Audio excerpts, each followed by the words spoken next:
harmonis. Shalom, saya Sapna Wilindah Nenggolan, sering disapa Sapna. Saya berasal dari Gereja Katolik Santo Yohanes Pembaptis Pakat. Pada kesempatan ini, saya akan membahas hal-hal yang sering terjadi di dalam kehidupan kita sehari-hari. Sebelum saya memulai pemaparan ini, saya punya quotes. Your only limit is your mind, yang artinya satu-satunya batasanmu adalah pikiranmu. Seperti kata seorang tokoh yang bernama Socrates, cobalah dulu baru bercerita, pahamilah dulu baru menjawab, pikirlah dulu baru berkata, dengarlah dulu baru beri penilaian. Tujuan saya berdiri di sini adalah untuk mengajak dan mengingatkan kembali saudara-saudari bahwa betapa pentingnya berpikir sebelum mengucapkan atau melakukan sesuatu untuk menghindari konflik dan mencapai keharmonisan. Apakah keluarga harmonis itu? Kita sering mendengar keluarga harmonis, namun kita tidak tahu makna tersebut.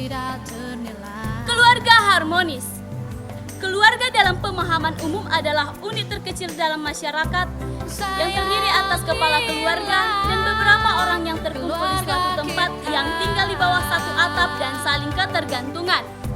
Sedangkan harmonis dalam kehidupan adalah suatu keadaan di mana setiap orang saling merangkul bersama dalam setiap masalah hingga mencapai kebahagiaan bersama. Jadi, keluarga harmonis adalah suatu kondisi ketika seluruh anggota keluarga merasakan kebahagiaan dengan ditandainya berkurangnya ketegangan, kekecewaan, dan saling menerima satu sama lain. Itulah arti singkat dari keluarga harmonis. Menurut harian Kompas, Jumat 22 Januari 2021, Kementerian Dalam Negeri menyatakan jumlah penduduk Indonesia hingga Desember 2020 mencapai 271.349.889 jiwa. Mungkin 50% dari jumlah tersebut sudah mengalami keharmonisan, kebahagiaan, dan kesuksesan. Namun, bagaimana dengan yang lainnya? Diperkirakan jumlah penduduk Indonesia akan selalu meningkat. Kendati pun ada program KB, kelahiran akan selalu sedikit lebih tinggi dari kematian.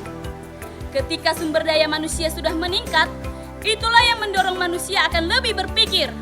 Namun pada umumnya, manusia lebih memikirkan kekayaan dan kenikmatan keduniawian dibandingkan kebahagiaan.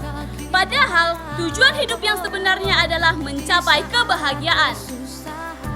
Ada seorang tokoh yang bernama James Clear menyatakan bahwa kekayaan itu ada 4 tipe. 1. Kekayaan finansial, 2. Kekayaan sosial, 3. Kekayaan waktu, 4. Kekayaan fisik.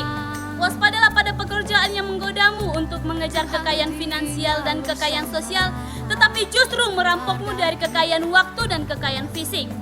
Ingat, kekayaan fisik dan kekayaan waktu lebih penting dari kekayaan finansial dan kekayaan sosial. Saya akan mengajak teman-teman untuk mencapai keluarga yang harmonis. Ada 3 tips yang hendak saya bagikan kepada teman-teman untuk mencapai keluarga yang harmonis. 1. Pengendalian emosi. Dalam satu keluarga tidak mungkin tidak ada masalah. Bahkan satu hari dapat terjadi puluhan masalah. Dari masalah tersebut lahirlah emosi. Kebanyakan manusia melampiaskan emosinya melalui amarah bahkan kekerasan. Tanpa disadari, ketika dalam satu keluarga terjadi kekerasan, itulah awal hancurnya keluarga. Yang lebih seriusnya lagi adalah perceraian. Mungkin ada faktor yang mendorong perceraian tersebut. Namun semua itu berasal dari diri Anda sendiri. Itu adalah keinginan Anda yang tidak Anda pikirkan terlebih dahulu. Cobalah berdamai dengan hati dan pikiran Anda. Cobalah bertukar pendapat dengan anggota keluarga Anda. Pasti dapat titik terangnya. Tuhan tidak pernah memberikan cobaan di luar batasan kemampuan umatnya. Ketika Anda emosi, cobalah diam dan tenang. Tarik napas perlahan-lahan lalu buang perlahan-lahan bersama masalah yang Anda hadapi.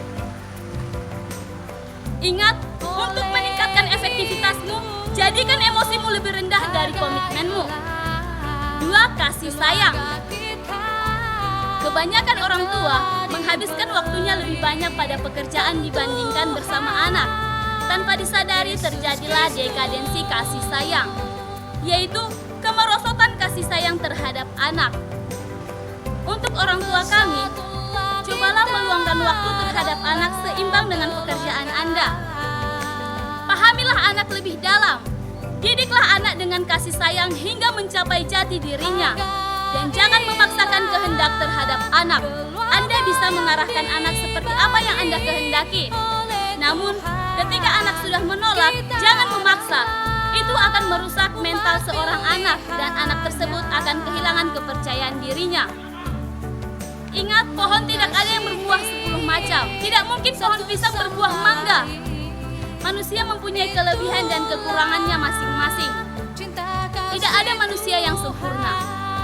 Dan tips yang terakhir, berpikir pada keadaan.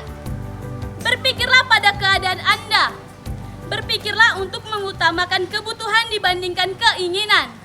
Keinginan yang saya maksud merujuk pada budaya hedonisme, mabuk-mabukan, foya-foya, dan lain-lain yang tidak berguna bagi diri Anda.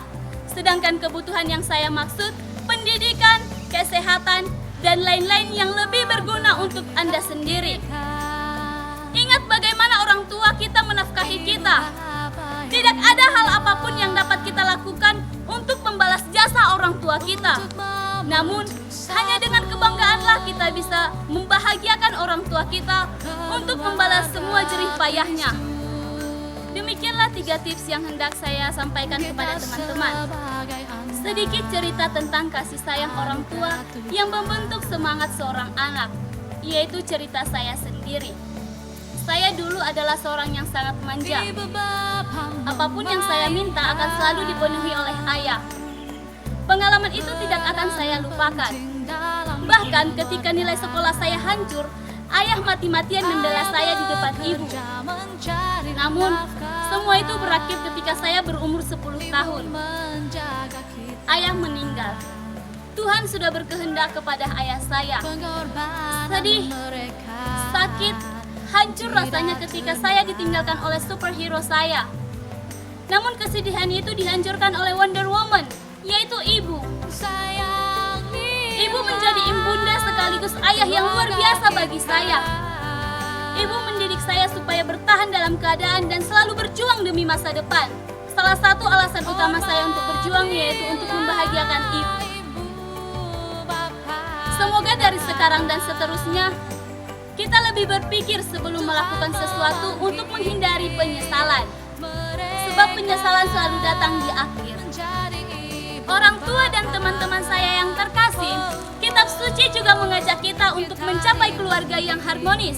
Seperti yang tertulis pada Amsal 22 ayat 6. Didiklah anak menurut jalan yang patut baginya, maka pada masa tuanya ia tidak menyimpang dari jalan itu. Dan seperti yang tertulis pada Amsal 6 ayat 20, hai anakku, peliharalah perintah ayahmu dan jangan menyia-nyiakan ajaran ibumu. Demikianlah pemaparan yang saya sampaikan. Untuk perhatian teman-teman, saya ucapkan terima kasih. Horas, horas, horas, pace ebene.